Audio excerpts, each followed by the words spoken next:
están? Muy buenas noches, televidentes amigos, bienvenidos a su programa Enfoque. Gracias como siempre por su compañía. Como recordarán, la semana pasada abordamos el delicado tema de los abusos sexuales en Cuenca denunciados el año pasado, en donde se involucró a un ex sacerdote de la Iglesia Católica.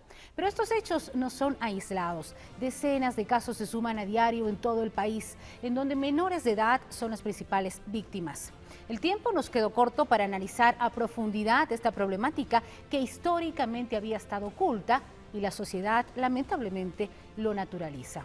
¿Cómo avanzan los procesos judiciales en estos hechos, en estos casos? Las estadísticas en el país en los últimos años, el dolor que marca a las víctimas y qué organismos cumplen una función de apoyar y asesorarlos. La creación de AMPETRA, la comisión que se transformó en un espacio para que la ciudadanía presente sus casos a través de las competencias de control político, que actualmente llevan ya 70 casos a nivel país que fueron presentados por familiares de las víctimas, mismos que se han hecho públicos. Esta noche analizaremos de la mano de especialistas como la doctora Karina Montes de Oca Vidal, directora y abogada de ALSA, que es la Asociación de Lucha por los Sobrevivientes de Agresiones Sexuales, cómo afrontar estos casos. También nos acompañó la semana pasada, al igual que la psicóloga Alexandra Sea. ¿Cuál es el rol que cumplen las familias de los afectados? ¿Por qué callan este tipo de situaciones? ¿Y cómo superar los abusos? En la segunda parte de este programa dialogaremos además vía Skype desde la capital de la República con el arquitecto Jorge Palacios, quien ustedes recordarán en el 2010 planteó una denuncia ante la Junta Cantonal de Protección de Derechos de Cuenca por haber sido víctima de un presunto delito de abuso sexual cuando niño por parte del ex sacerdote cuencano César C., la cual no se dio trámite en la Fiscalía según se indicó porque habría sido extemporánea. 56 años después, Jorge Palacios rompió su silencio en abril de 2018, mismo que motivó para nuevas víctimas 5 casos de manera particular de las decenas de denuncias que existirían y que suman también pues denunciar y dejar de lado el miedo para exigir respuestas efectivas y para protección y reparación de derechos. Bienvenidos a Enfoque, aquí empezamos.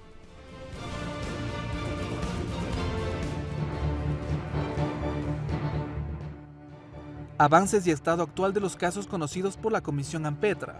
Los 70 casos que fueron puestos en conocimiento de la comisión fueron: en unidades educativas, 58 casos, otros que no corresponden a unidades educativas, 12 casos.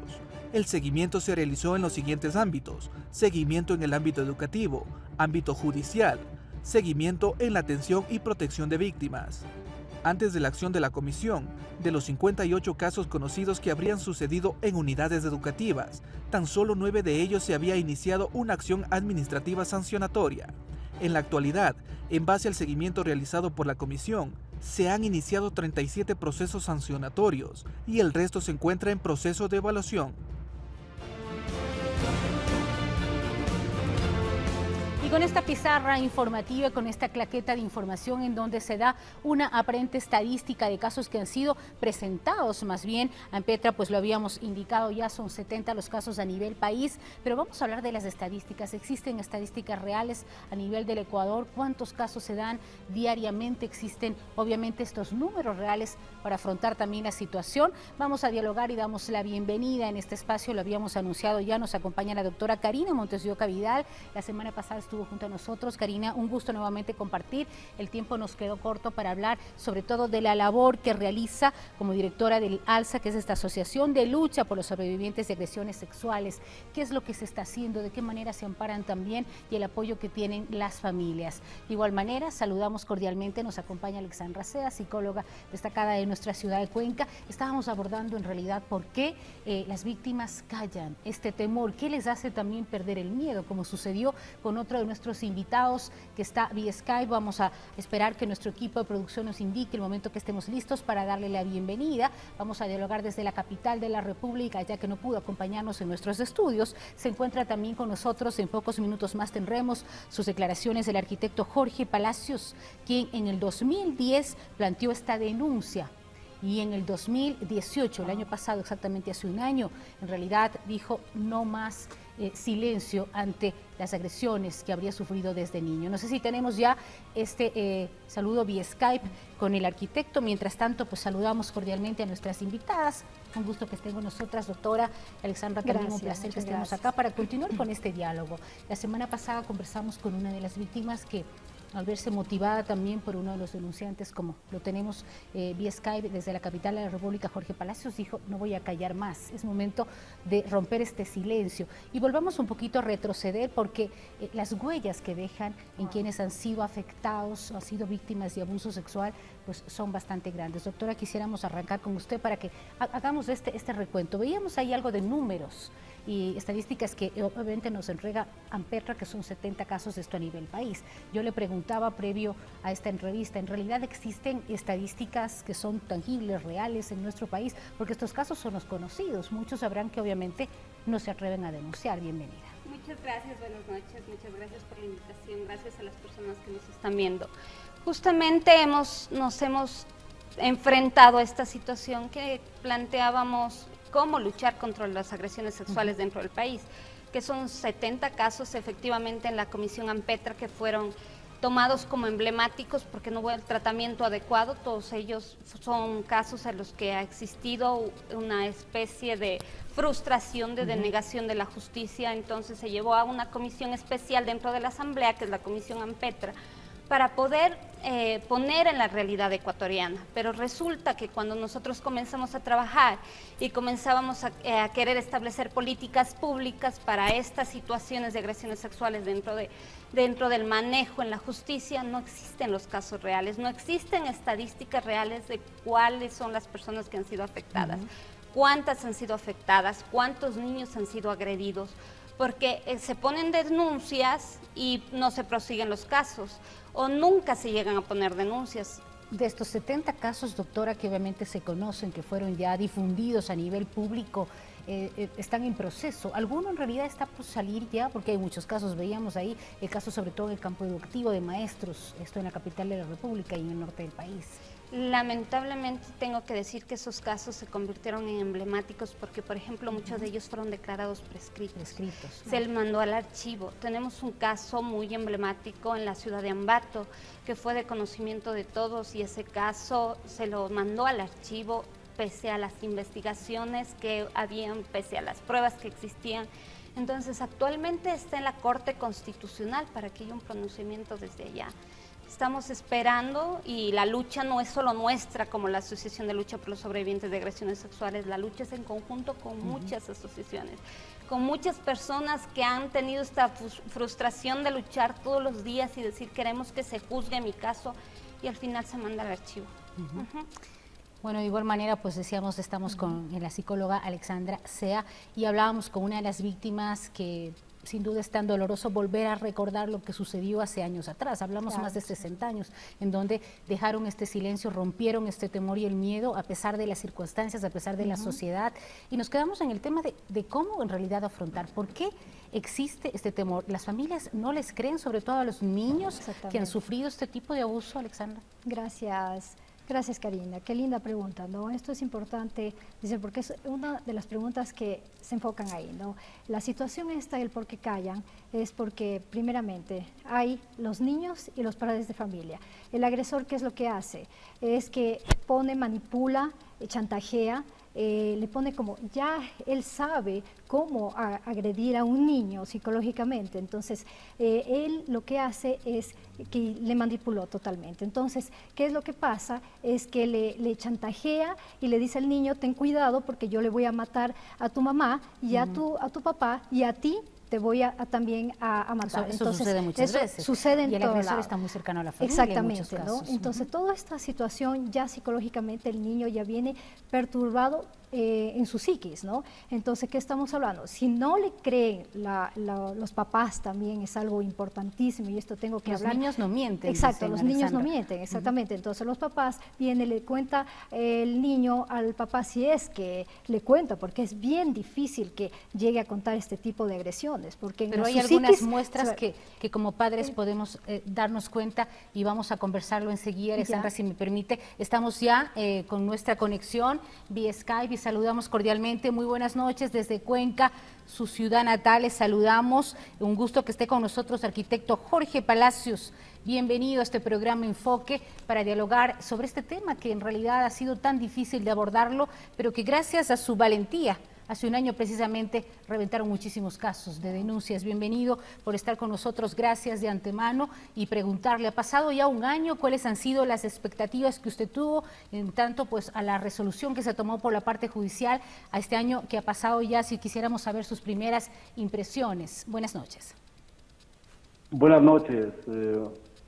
Un agradecimiento muy profundo para usted y también para los personeros del canal. Buenas noches, mi doctora Karina. Buenas noches, doctora. Yo fui violado o violentado, de mis derechos humanos fueron destruidos cuando tenía 6, 7 años. Y en ese tiempo prácticamente no había justicia, no teníamos a quién recurrir, o sea, al menos yo me encerré en mi pobreza, en lo que me había sucedido, y no pude contar a nadie, no podía contar porque no teníamos a quién contar.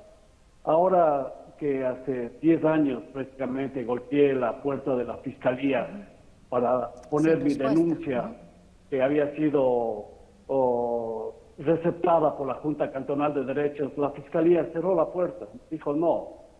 Hace un año que, con el apoyo de mi familia, muy valientes, que hasta ahora lo tengo por delante, y el apoyo de personas como ustedes, se logró que este caso sea un caso emblemático. Y creo que estamos luchando para que la justicia llegue y que este caso, o el caso de Cordero, que prácticamente destruyó la vida de muchísimos niños, no vuelva nunca más a suceder. ¿Qué se siente, Jorge, al haber sido usted quien motivó a muchas otras personas que fueron víctimas en su niñez? Usted fue el iniciador, el que dijo, voy a dejar de lado los miedos, los temores, a dejar también el silencio y atreverse con valentía a denunciar su caso, luego de que obviamente hace 10 años no tuvo respuesta por parte de la Fiscalía. En este sentido, ¿qué se siente al haber roto este tipo de tabúes y situaciones en donde pues las personas afectadas que han vivido sin duda hechos tan fuertes como el que usted justamente atravesó, que su testimonio valió para que ellos también cambien su manera de pensar y dejen de lado estos temores? ¿Qué es lo que siente luego de que usted los motivó, Jorge? Una gran satisfacción por 5 personas que denunciaron atrás mío, de mi edad, que también habían sufrido la misma ignominia de parte de Cordero. Habíamos abrazado los mismos escapes, tratando de escapar de nuestras realidades. Nos habíamos refugiado en droga, en alcohol, habíamos tenido prácticamente los mismos síntomas. Y ahora que lo logramos es quitarse una carga encima, una carga que es muy pesada, que yo lo llevé por muchos años, tratando de olvidarlo, tratando de no pensar que fue yo el que pasó ese Vía Crucis. Ahora estoy muy satisfecho porque se visibilizó. Cordero fue retirado por la Iglesia Católica porque él no merecía estar en este lugar, porque él había destruido la vida de muchísimos niños, mi hermano incluido, que llegó hasta el suicidio. Y ahora inclusive adultos. Tuvimos un amigo, un camarada que denunció y también falleció, contando estas tristes escenas que volvimos a pasar, volver a ser niños, para poder contar a los fiscales, para poder contar a las instancias legales de la justicia, para buscar que el agresor sea castigado. Gracias, Jorge, por acompañarnos. Vamos a invitarle a que siga junto a nosotros porque vamos a mantener este diálogo y también con nuestras panelistas y nuestras especialistas invitadas a analizar de qué manera se puede ayudar, porque casos como el suyo pues han sido ya sacados a la luz y hay muchas personas que sufren. Decíamos, estos son casos emblemáticos, pero lamentablemente a diario, lamentablemente niños son abusados en nuestra ciudad, en nuestra provincia, en el sector rural, por sus propios familiares en muchos casos, y lo que queremos es también abrir esta conciencia a las familias y decir qué es lo que está pasando en nuestra sociedad.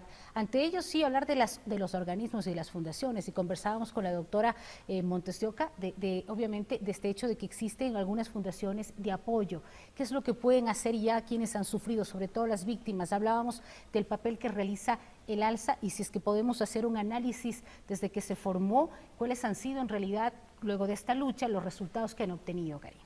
Claro que sí, la Asociación de Luchas por los Sobrevivientes de Agresiones Sexuales justamente surgió luego de las denuncias, luego de que las víctimas, familiares, amigos se reunieran y dijeran, yo no quiero que vuelva a suceder una cosa así, que después de 50 años tengamos que volver a denunciar casos que están ocurriendo hoy.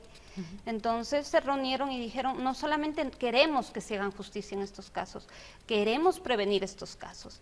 Hemos luchado, hemos buscado en diferentes lugares a nivel nacional, hemos luchado en el Consejo de la Judicatura para poder establecer protocolos donde que se puedan... ¿Se ha logrado algo, Karina? Claro que sí, tenemos la resolución 110A, por ejemplo, donde ponemos como prioridad la lucha o el juzgar estos casos contra niños y adolescentes.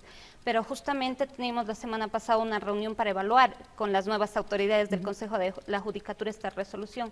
Decíamos, no es solo cuestión de ponerlo en un papel, es cuestión de plasmarlo. Las acciones, ¿no? Y ahora lo vamos a plasmar estableciendo mesas interinstitucionales donde todos los organismos sociales involucrados puedan decir, bueno, yo estoy haciendo esto, yo estoy cumpliendo de esta manera para que no ocurran estos casos, o yo estoy haciendo las denuncias cuando corresponde y no después de que ya ha pasado y que ha ocurrido con muchos niños, por ejemplo. Entonces queremos implementar esto de una forma para que la gente no naturalice justamente estas agresiones y más bien sean repudio y prevengamos que nuestros niños sean agredidos, sean víctimas de este tipo de delitos. Ahora hablábamos también antes de pasar ya con el tema psicológico y cómo ayudar a quienes han sido pues abusados sexualmente, sobre todo desde pequeños, en el sentido de hablar ya de estas organizaciones que están generando esta labor y que hacen escuchar también su voz, ¿verdad? Hemos visto algunas protestas que se han realizado porque buscan respuestas y entendemos la parte judicial que toma un tiempo. La semana pasada, hace 15 días, pues justamente estábamos analizando, hace 8 días, perdón, el tema de que lógicamente quienes han tenido algún tipo de situación acuden a las fundaciones, pero esperan también respuestas. Le vamos a preguntar más adelante a Jorge qué es lo que espera. Ha pasado ya un año, sabemos que los procesos están, este momento en investigación, Fiscalía no puede y nos hemos acercado por parte de nuestro equipo de producción y redacción a hablar con ellos y entendemos la parte de la Fiscalía que no pueden pues adelantar nada sobre el tema. Usted nos decía la vez pasada que se esperan por lo menos 2 años, ¿sí? Ustedes como esta fundación, como esta organización, ¿qué es lo que esperan en casos emblemáticos como el de Jorge? En este caso tenemos la dificultad de luchar contra que nos digan que los delitos están prescritos. Entonces lo que aspiramos es que se juzguen, esa es nuestra primera aspiración, que podamos llevar a un juzgado, a un tribunal y poder, mediante el debido proceso como está establecido legalmente, como establecido las cortes internacionales, que se le juzgue con las pruebas aportadas. No queremos que de aquí le digan el señor es culpable sin juzgarlo, para nada, nunca hemos querido eso. Queremos que él se pueda defender también si él cree que tiene los medios para hacerlo, si él cree que tiene las pruebas suficientes para hacerlo. Eso es lo que hemos estado pidiendo todo este tiempo. Y eso es lo que esperan tener también como respuesta. Sí, porque es parte de su derecho a la justicia, como hablábamos la semana pasada. No es cuestión de que a mí me den dinero, como mucha gente dice, es cuestión de saber que a lo que a mí me pasó no le vuelva a pasar y tener un ejemplo de que a una persona sí se lo va a juzgar, pese a su poder económico, pese a que es reconocido, pese a que es sacerdote, que eso implica un cúmulo de poder y autoridad en la ciudad. Entonces, si podemos demostrar que un caso como este es juzgado, podemos demostrar que cualquier caso puede ser juzgado. Y ahí se marcaría la diferencia y un hito también. Regresamos ahora al tema de las consecuencias que dejan estas huellas tan difíciles de borrar, sin duda, para quienes han sido afectados desde niños con algún tipo de abuso sexual. Y hablábamos ahí de la relación que tiene la familia, qué importancia es para las personas que han sido víctimas el que la familia les brinde la confianza. Y decíamos ahí también, es un llamado de atención y una alerta a las familias en casa. ¿Cómo podemos darnos cuenta cuando un niño o una niña pues está siendo violentado, está siendo abusado sexualmente? Esto ya como una alerta en casa para no dejar pasar. Gracias, Cari. Bueno, primeramente, el padre de familia tiene que saber, primeramente, cómo llegar a un niño, cómo criarlo. Eso es importantísimo decir, ¿no? Porque si el niño va y le cuenta a la mamá y esta madre le pega, le agrede, entonces psicológicamente el agresor, tanto el padre de familia, le agrede, entonces ya hay un trastorno. Cuando hay un trastorno psicológico, esto ya es generalizado. Ahora, ¿cómo ayudarles a estas víctimas o cómo estas víctimas tienen que salir adelante? Es mucho decir esto, ¿no? O sea, los padres de familia tienen que darse cuenta, porque estamos hablando de hace 30 años atrás, que no sabían lo que era una educación sexual, no tenían la cultura en general, era una cultura muy restringida, una cultura muy... Exacto, ¿no? La falta de información, una cultura en la que le estigmatizaba al niño y decía, no puedes hablar de esto porque esto es algo terrible, algo que no se puede hablar, ¿no? Entonces la religión y todo eso iba contra los padres y contra el niño. Entonces, ¿qué hacían? Callaban. Como los padres de familia tampoco hace tiempos no había esa ayuda psicológica, eso de saber qué es un abuso sexual, tampoco hablaban. Entonces era algo complicado en ese tiempo, ¿no? Entonces, ¿qué se puede hacer? Ahora las cosas están cambiando. Exactamente, ¿no? estamos en el siglo XXI, entonces yo creo que ya las cosas cambian y todo cambia, ¿no? Entonces estamos viendo que ya la educación sexual, ya están hablando los padres de familia, qué es una educación, qué es el abuso sexual, que eso es importantísimo para los padres y para todo el mundo, porque esa es la prevención. Entonces, cuando hay prevención, están previniendo trastornos psicológicos, psiquiátricos que pueden llegar después en la edad adulta a estas situaciones de suicidios, de enfermedades patológicas, ¿no? Entonces hay que prevenir. ¿Cómo ayudar a estas víctimas? Hay muchas entidades donde se puede ayudar tranquilamente. Nosotros tenemos un grupo multidisciplinario de profesionales en cuanto está pediatras primeramente, que vean en el lado físico moretones, magulladuras, tantas cosas, ¿no? En el lado psicológico, como nosotros hacemos, es procesos, ¿no? Procesos que llevan no solamente test psicológicos, test proyectivos, sino procesos que salen durante mucho tiempo, ¿no? Nos están pidiendo teléfonos también, Alexandra, vamos tras el corte a darles la información y vamos a pasarles esta información. Y regresamos nuevamente, estamos ya al aire con Jorge Palacios. Jorge, quisiéramos preguntarle a usted qué opina de la justicia ecuatoriana. ¿Cree usted en la justicia ecuatoriana, en su caso como en el otro, y qué es lo que espera de ella?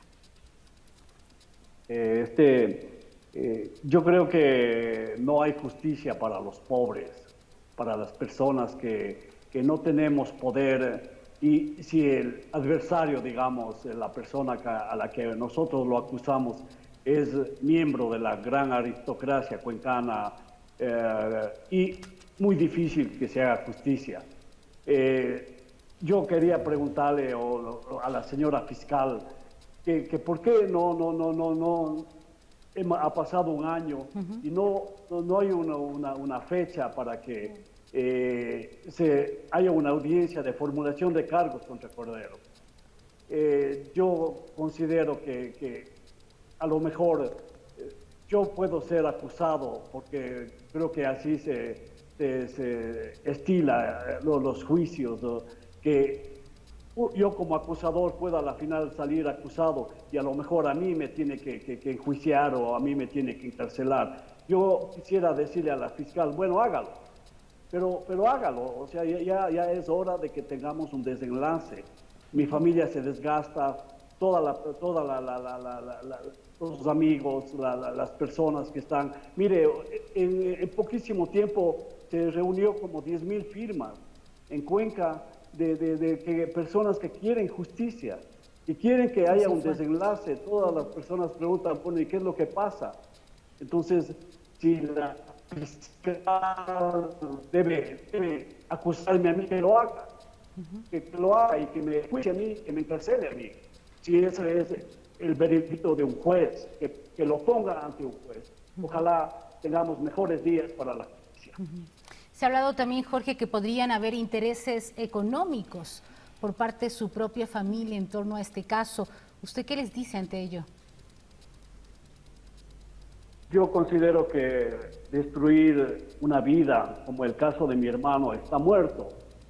El dinero del mundo no puede volverlo a la vida. Yo también podría estar muerto porque Cordero era, además de ser un violador, es un torturador. Él lo que hacía es tratar de ahogarnos en piletas, trataba de desbancarnos de terrazas. A él lo que le interesa es la muerte de sus víctimas. Entonces, no creo que haya ningún dinero en el mundo que pueda resarcir daños que lo hizo. O sea, tanto tiempo que yo callé, pero ahogándome en droga, en alcohol, eso no tiene valor. Entonces, no tenemos ningún interés en este momento económico, porque lo que queremos es que Cordero sea puesto ante un juez y que un juez sea el que lo juzgue, que lo condene o lo absuelva. Eso ya es cuestión de un juez. Y nosotros podemos tener la satisfacción de que no va a haber nuevos niños y de los que Cordero debe haber creado monstruos, porque hay personas que nos queremos vengar de lo que nos hicieron a nosotros hacer con otros niños. Entonces, debe haber personas, porque él tenía unos 30 o 40 niños por año a su disposición, niños de 6 años, niños indefensos. Y él escogía las personas que quería subyugar, que quería hacerlos sumisos y violarlos y si es posible asesinarlos. Qué duro lo que nos cuenta en realidad, su testimonio es bastante fuerte, lo que nos dice y con su valentía se atrevió a decirlo desde hace un año atrás, lo que decimos motivó a raíz de eso también 5 denuncias ya respecto a este caso y muchas más que se conocen y que lamentablemente todavía no han sido denunciadas. Vamos a invitarles a una pequeña pausa publicitaria. Al regreso les contaremos también declaraciones que hoy justamente les dio en la ciudad de Quito el arzobispo de la capital, Monseñor Alfredo Espinosa, ratificó la política de cero tolerancia en abusos sexuales cometidos por parte de la Iglesia. Vamos a comentarles esto y más tras la pausa. Venimos en breve. Esto es Enfoque.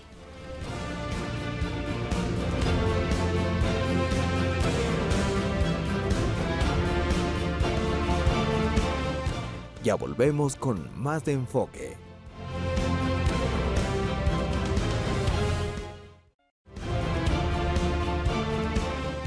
Ahora continuamos con más de Enfoque.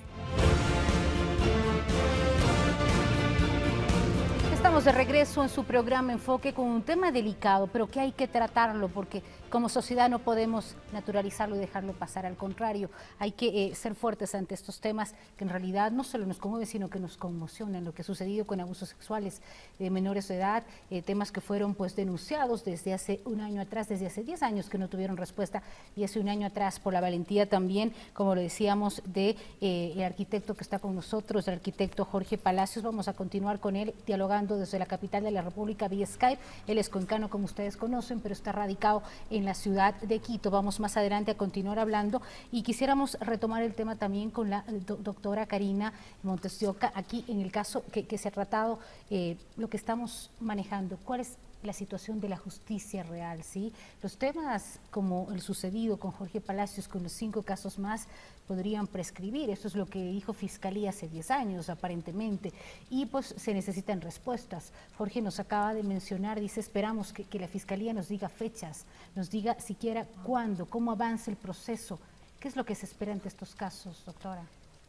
Justamente decía, ante estos casos se espera justicia, eso, que la gente sepa que estos casos se pueden juzgar. que no se escude los servidores de justicia bajo el escudo de la prescriptibilidad, cuando se conoce que todo el pueblo ecuatoriano en una consulta popular dijo específicamente quiero que nunca prescriban estos casos, y la palabra nunca tiene relación con el tiempo. Entonces era claro que para cada uno de quienes fuimos a votar dijimos no quería que esto prescriban de atrás para adelante ni de adelante para atrás. Entonces no es una cuestión simplemente de decir estos delitos están prescritos y hay un principio constitucional cuando hubo un principio penal, cuando sobre los principios penales está el ser humano, está la dignidad del ser humano, cuando hay cortes y tratados internacionales que dicen que estos delitos se deberían juzgar porque las personas que han sufrido estos delitos tienen derecho al tiempo, a asimilar, a vivir su duelo, incluso todo el tiempo que han vivido es una tortura para ellos. Entonces tal vez eso, si no nos pasa, no podemos entender, si no pasa a alguien que es cercano a nosotros, no podemos entender. Entonces queremos algo más, queremos que incluso los servidores de justicia tengan más humanidad. Es algo que hemos hablado muchas veces con la gente mismo que administra los servidores de justicia. Necesitamos servidores que trabajen con mucha empatía con las personas que han sufrido este tipo de casos, porque se da que hay servidores de justicia que lo tratan de una manera muy a la ligera. Entonces queremos que no se siga victimizando estos casos y que se juzguen como deberían Ahora, ser. doctora, nos preguntan a dónde acudir y hay casos, un televidente nos dice, en realidad esto sucede mucho con algunos sacerdotes a las afueras, en los sectores rurales. Wow. ¿Cómo denunciarlos? No nos dan detalles y obviamente vamos a guardarlo, pero eso es lo que nos están diciendo. En este sentido, ¿a dónde acudir primero? En el caso de abuso clerical, los juzgamientos son de dos tipos, pero siempre hay que acudir primero a la justicia ordinaria. Resulta que dentro del abuso clerical siempre se ha dado que porque son personas muy enraizadas con su fe, que confían mucho en el sacerdote, a la persona que van y reclaman es al obispo. Y lamentablemente debo decirlo, el obispo es quien le cubre, es quien le dice, le voy a cambiar para que no se siga hablando de esto. El obispo es quien no enfrenta esta situación y no abre un expediente canónico como debe hacerse, porque ellos tienen la obligación de abrir un expediente canónico. Incluso el Papa tiene ha puesto una disposición a todos los obispos para que sean ellos quienes presenten las denuncias en el proceso ordinario, porque no el hecho de que haya un juzgamiento en el proceso canónico le exime de seguir un proceso ordinario. Deben ser juzgados en la justicia ordinaria específicamente. Correcto. Ese sería el primer paso entonces. Estamos también poniendo los teléfonos en pantalla, nos habían pedido del ALSA, salió este rato el teléfono en pantalla y también nos pedían de la psicóloga Alexea, que también vamos a poner enseguida en pantalla, ahí está el teléfono, los contactos de ALSA, vemos este momento y vamos a poner el de Alexandra. Volviendo a la situación, escuchamos un testimonio tan duro, digo, qué difícil será para Jorge Palacios contarnos lo que abordó, de la manera que recuerda su infancia, su niñez, en donde pues fue de una manera brutal, digo yo, cegado esa edad tan linda y tan tierna que es de la inocencia, y eso lo marcó de por vida. Y volvemos ahí al tema y al papel que juegan los padres, ¿no? Jorge nos hacía un poco el relato y decía en ese momento, hace 50 años atrás, no había ni siquiera la confianza ni el conocimiento, y más aún cuando una autoridad como la de un sacerdote tenía cercanía y estaba sobre los propios padres de la víctima. En este sentido, ¿qué hacer con gente que nos pide por mensaje y dice, bueno, en las partes rurales, en los sectores rurales, en los cantones de la provincia, también existen este tipo de casos, pero las familias dicen no, quien está al frente de la iglesia o en algún cargo superior por supuesto, tiene la razón. ¿Cómo hacerles creer y sobre todo dar la confianza a los pequeños? A ver, primeramente yo digo que la educación comienza desde los padres. Si los padres no dicen a sus hijos, o sea, no les enseñan o previenen desde la infancia. El conocimiento de la información, la prevención de lo que es un abuso sexual. Si ellos mismos no están preparados para hablar sobre este tema o decir de esto, ¿cómo los chicos o los niños van a ser prevenidos? O sea, la primera etapa de la infancia es donde se ponen las bases principales que los padres deben poner. ¿Por qué? Porque la etapa de la infancia es donde se genera la personalidad y el carácter. Entonces, si no hay esa etapa donde ponen bases los padres, entonces, ¿cómo quieren que sus hijos se tengan se prevengan? Porque hay niños ¿qué pasa y niños... cuando los propios padres son los victimarios? Exacto. Les sucede muchísimo. Terrible, terrible, Carinita. ¿Por qué? Primeramente, porque la educación tan restrictiva, tan solo con pegar, el agredir, eso no es educación. La educación es otra cosa. La educación es con cariño, con consideración, con comunicación. Porque si en la casa no hay un ambiente familiar lógico, estable, entonces estos niños se van a criar con trastornos porque ven a los padres divorcios, situaciones terribles en los hogares. Entonces, cuando hay esto, situaciones que se van a la droga, al alcohol, a chicas, adolescentes que están embarazadas. Entonces, cuando no hay una verdadera educación en los hogares, entonces los chicos no pueden salir y prevenirse afuera, porque hay afuera un depredador. El perfil del depredador, siempre los violadores tienen un perfil que son patológicamente no adecuados, no tienen un trastorno patológico psicopático. Entonces, siempre hay eso, ¿no? Entonces, la psiquis del depredador o del abusador, en este caso, es una persona que no le importa los sentimientos, no le importa el remordimiento del niño, y lo que hace es abusar. Para él es una alegría, una satisfacción, porque lo único que hace es satisfacer sus más bajos instintos, pues en el momento preciso que un niño que sin tener la maduración está psicológica, ¿no? y está vulnerable, que no tiene la maduración psicológica, pues para discernir qué es lo que le pasa, ¿no? Entonces, en ese momento hay que los padres y también la escuela es un factor incidente en que juega un papel fundamental. Sí, juega un papel fundamental de protección, ¿no? Prevención, protección y saber, ¿no? Los rasgos, la situación, cómo está el niño, en la escuela, por ejemplo, cuando baja de calificaciones, cuando se duerme en el pupitre, cuando no atiende, cuando la conducta pasa, está alerta, ya, o sea, los que profesores tienen que estar alerta y los padres también, cuando el niño tiene pesadillas, cuando tiene psicológicamente, como habló el ingeniero, que dijo que no podía dormir, que no podía hacer nada y su vida estaba destrozada.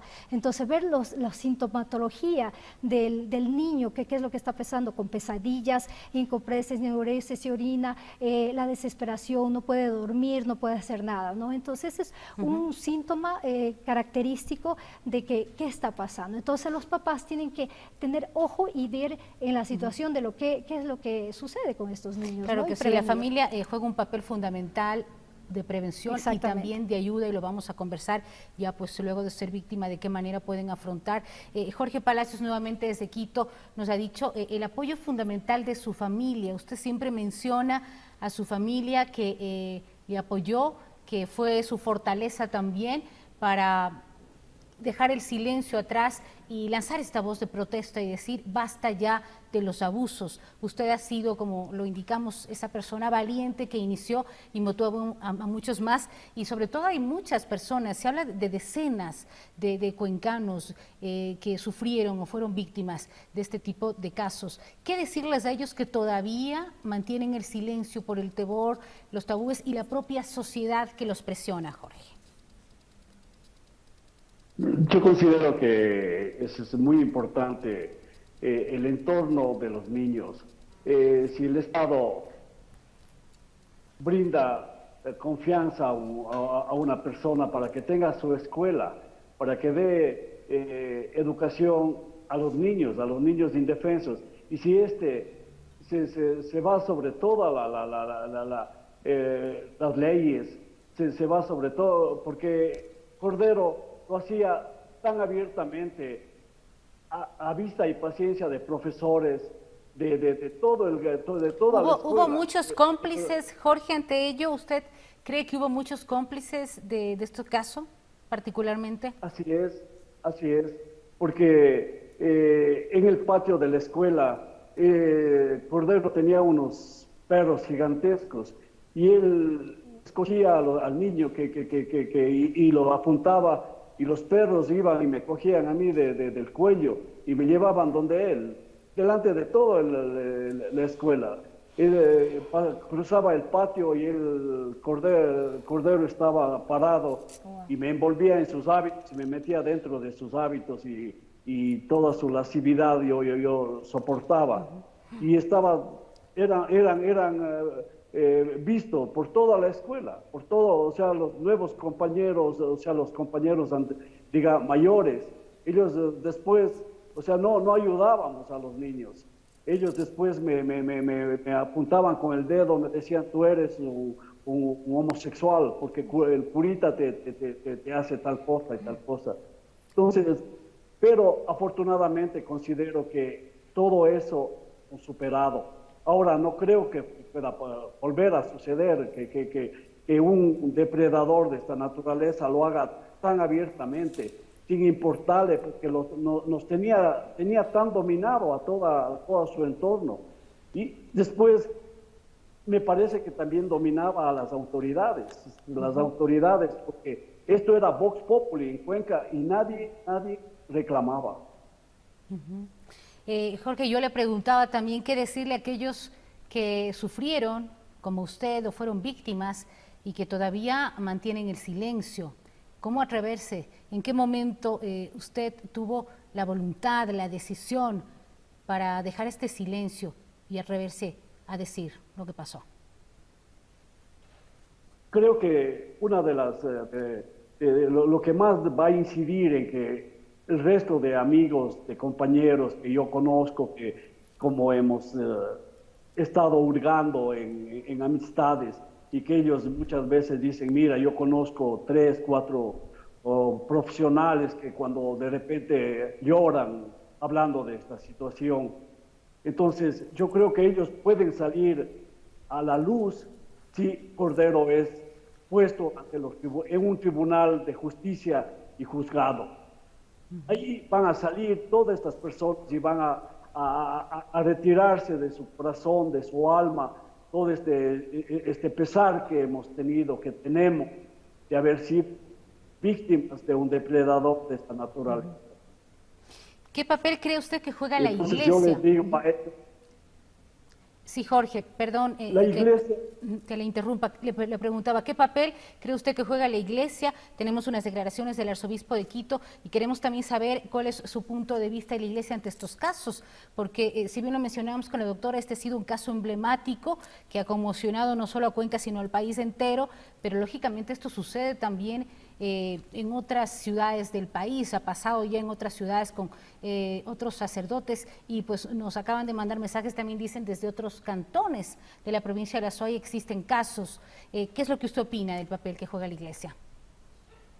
La Iglesia, en mi caso, juzgó a Cordero y prácticamente se lavó las manos, dijo, muy bien, yo le saco del altar porque ese era su sueño, creo, estar en el altar. Lo defenestró y se lavó las manos. Pero no le está dejando libre al obispo Cabrera, obispo ahora de Guayaquil, a quien hace 10 años ya le pusimos la denuncia de la Junta Cantonal de Derechos y le dijimos, mire, Cordero es un depredador, cuide al resto de niños, cuide al resto de niñas, y él no hizo absolutamente nada y mejor lo encubrió. Gracias, entonces, Jorge. La Iglesia, ya. Vamos a continuar dialogando con usted en este momento. Me indican, tenemos precisamente las declaraciones, les habíamos anunciado que hoy se realizaron en la ciudad de Quito por parte del arzobispo de la capital, Alfredo Espinosa. Monseñor Alfredo Espinosa habría mencionado y ratificó la política de cero tolerancia en abusos sexuales cometidos por la Iglesia. Esto es lo que dijo, tenemos la información. Vamos a ver. De sus actos. Y hay leyes, hay abogados y tendrán que responder cada uno de ellos. Hay ya suspendidos, hay muchos que han sido sancionados y no tenemos por qué estar publicando todo, sino simplemente hacer lo que el Papa nos dice. Cero tolerancia, y eso se ha hecho. De cero tolerancia implica no defender ni atacar a los miembros del clero que están siendo investigados, sino más bien colaborar con la justicia ordinaria para que se esclarezca el caso, y ellos tienen defensas particulares no patrocinadas por nosotros.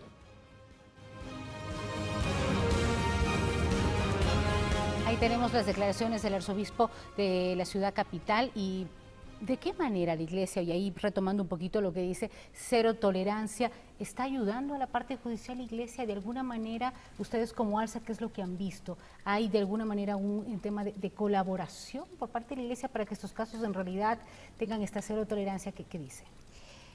Bueno, yo dudo sinceramente de que haya esta cero tolerancia, porque la cero tolerancia no es solamente decirlo, es hacerlo.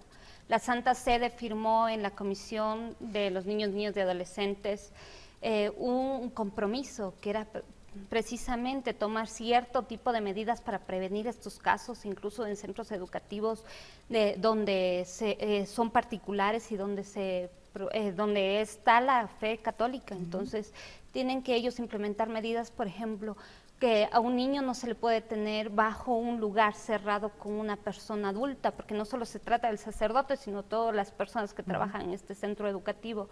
Los niños deben tener siempre al alcance una persona con quien confiar y ellos poder decir, me está pasando esto. Los niños deben saber lo que es un abuso.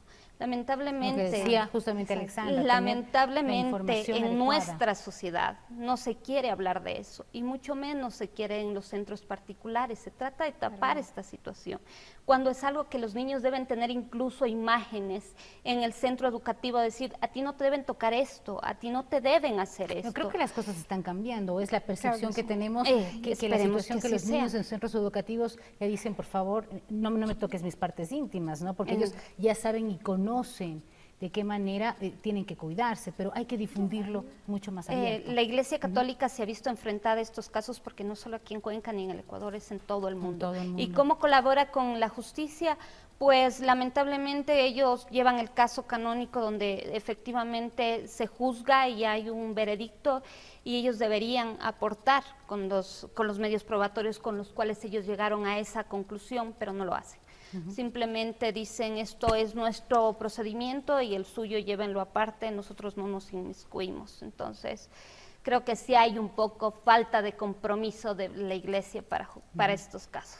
Con esto nos quedamos, vamos a la pausa publicitaria, regresamos en breve para seguir dialogando y vamos a hablar del papel que juega también la familia, lo decíamos en caso de prevención, información, confianza, pero en los casos ya en donde pues sus hijos han sido afectados o abusados sexualmente, ¿cómo pueden ayudarlos para que su vida cambie, ¿sí? Que no sea la vida como nos comenta Jorge, nos comentó también otra de las víctimas de abuso sexual que ha cambiado su vida completamente y que no pudo ser la misma? ¿Cómo pueden hacer las familias sobre todo para ayudar en este tipo de casos? Volvemos con la psicóloga Alexia para dialogarlo y con Jorge Palacios para que continúe comentándonos qué es lo que va a hacer en caso de que la justicia no haga su parte como él pide. Vamos a venir enseguida.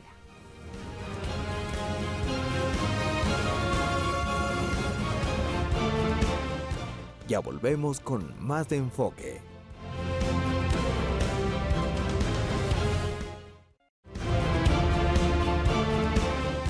Ahora continuamos con más de Enfoque. Estamos de regreso en su programa Enfoque, dialogando de temas difíciles, de temas bastante complicados, como es el tema del abuso sexual, sobre todo pues por parte de la Iglesia, como se ha sucedido en nuestra ciudad. Y quisiéramos abordar con Alex el tema también de la familia, ¿sí? La familia, decíamos, que es pues fundamental, parte crucial en el tema de prevención, pero cuando las personas han sido abusadas y pasa muchísimo tiempo, decimos 50, 60 años, en este momento pasaron 5 décadas de un martirio de su vida, de este pesar tan difícil. ¿Cómo puede afrontar la familia? Veíamos que Jorge nos hablaba y siempre él mantiene pues, que su familia ha sido punto fundamental para él declarar todo lo que hizo y denunciarlo. En este sentido, también cómo la familia puede ayudar a quienes han sido afectados. Gracias, Cari. Bueno, primeramente, desde cuando son niños, ¿cómo se les puede ayudar? Hay mucha ayuda en este caso. Y cuando son adultos también. A ver, las secuelas que deja durante todos los años es peligrosísimo porque se genera trastornos, como yo dije antes, ¿no? La ayuda psicológica en niños viene a ser hay mucha prevención, ¿no? Ahora en día hay revistas, hay videos de no toques tu cuerpo, no me toquen, privado, o sea que los padres de familia también estén atentos el momento en que pasa algo de esto, ¿no? Ahora, no siempre la persona que ha sido abusada también puede repetir este mismo Claro, cuadro? es ¿Hay casos que repetitivo. se han dado? Claro que sí. O sea, esto ¿Cómo pararlo?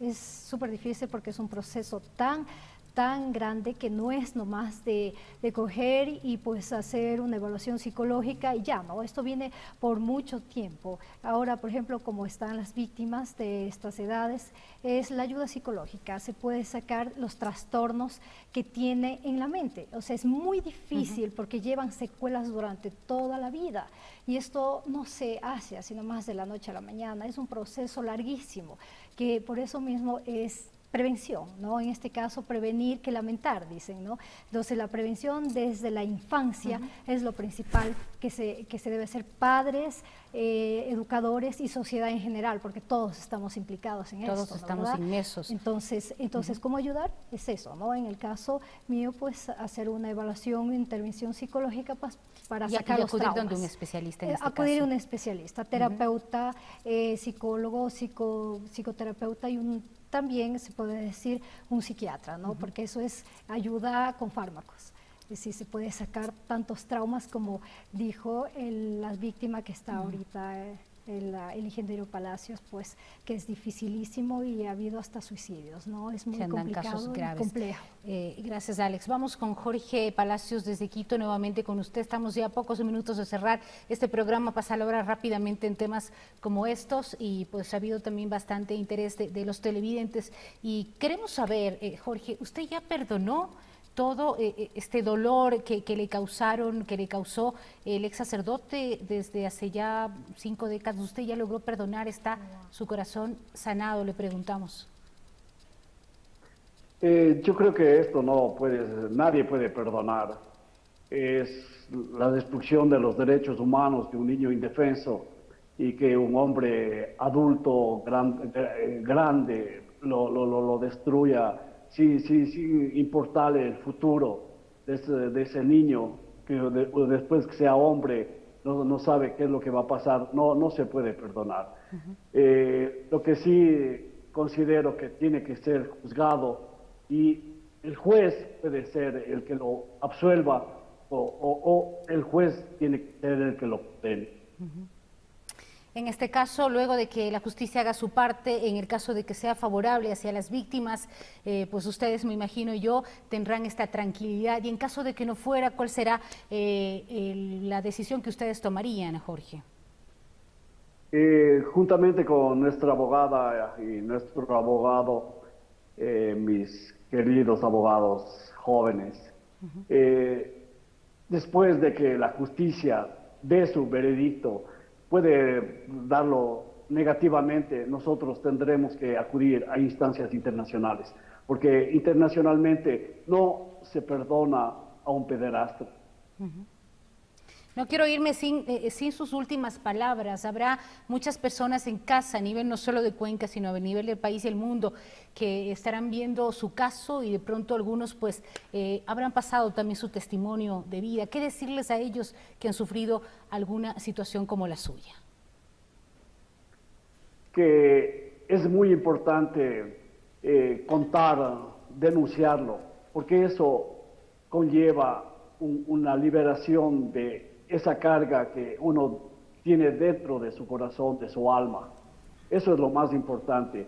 Y si no lo ha hecho, que después de escuchar estos testimonios, que lo haga, que denuncie, porque no importa el tiempo que ha pasado, estas personas tienen que ser juzgadas porque no fueron buenas personas. Muchísimas gracias, Jorge, por estar ahí con nosotros en este programa especial de Enfoque, abordando un tema tan delicado que sin duda para usted también es fuerte volver a recordar. No hemos querido tocar en realidad esa situación tan difícil que ha pasado, pero agradecemos de antemano ya nuevamente su valentía y esa fortaleza tan grande de enfrentarse a los medios de comunicación y a la sociedad en general para no callar y decir, pues es momento de hacer justicia, que casos como el suyo no prescriban. Quiero finalizar con la doctora Karina Montes de Oca, sus últimas palabras, Karina, en este programa. Ha sido ya la segunda edición de este tema de Enfoque que lo hemos citado justamente para dejar esta huella importante. Decimos, ¿cómo cambiar a la sociedad? ¿Qué estamos haciendo nosotros como ciudadanos en torno a este tipo de casos y cómo también a través del alza de esta asociación se ha podido ayudar a quienes han sido víctimas? Claro que sí. Primero, conversar con nuestros niños, y si nuestros niños en algún momento nos dicen que están de alguna manera siendo vulnerados en su integridad sexual, en su indemnidad sexual, creerles, denunciar. Denunciar siempre es la mejor salida. Siempre va a ser la mejor opción para los niños, pero que incluso puedan, es una parte de la reparación consigo mismo y poder seguir adelante en su vida.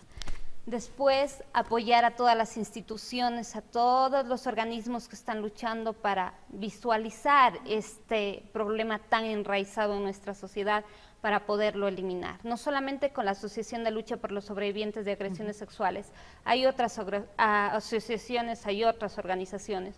Nosotros pertenecemos a una asociación más grande a nivel nacional, que es COCACEN, que es una asociación también de lucha contra las agresiones a niños, niñas y adolescentes.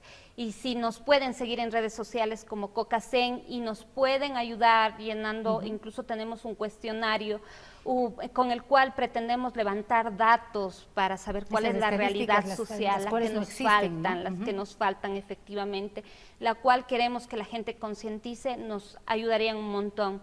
Si es que pueden salir con nosotros a las marchas, si es que pueden acompañarnos y decir, no queremos que nos pase, no queremos que les pase a nuestros hijos. Claro que no quedarnos inertes ante esta eso es lo que estamos, dura. eso es justamente lo que estamos diciendo, que se nos escuche y que se haga justicia en todos estos casos. Bueno, y esperemos, eso confiamos, que la justicia haga su parte. Hemos hablado acá también con el abogado en la parte judicial la semana pasada y decía, no existe justicia en el país, qué difícil es saber que eso pasa y esperamos que en este, como en otros casos, en realidad se marque la diferencia y esa justicia que reclaman no solo las víctimas, sino también sus familiares, en realidad se demuestre y se marque un hito importante, no solo en estos casos emblemáticos, sino con muchos casos de abuso sexual que se viven a diario y que como sociedad también marquemos esa diferencia y que no seamos inertes ante esta realidad tan difícil. Queremos agradecerles nuevamente por estar con nosotros, doctora, también Alexandra, y a Jorge, pues un abrazo fraterno desde la ciudad de Cuenca hacia la capital de la República, Jorge Cabrera, quien levantó esta voz y dijo, basta ya del silencio, basta ya del abuso, y pues tuvo la valentía de denunciarlo desde hace 10 años y desde hace un año atrás ya con una denuncia formal que usted la conoce y espera que la justicia, como decimos, haga lo suyo. Gracias por acompañarnos, ha sido un nuevo programa de Enfoque. El próximo lunes estaremos junto a ustedes con nuevos temas de interés local y nacional. Hasta entonces.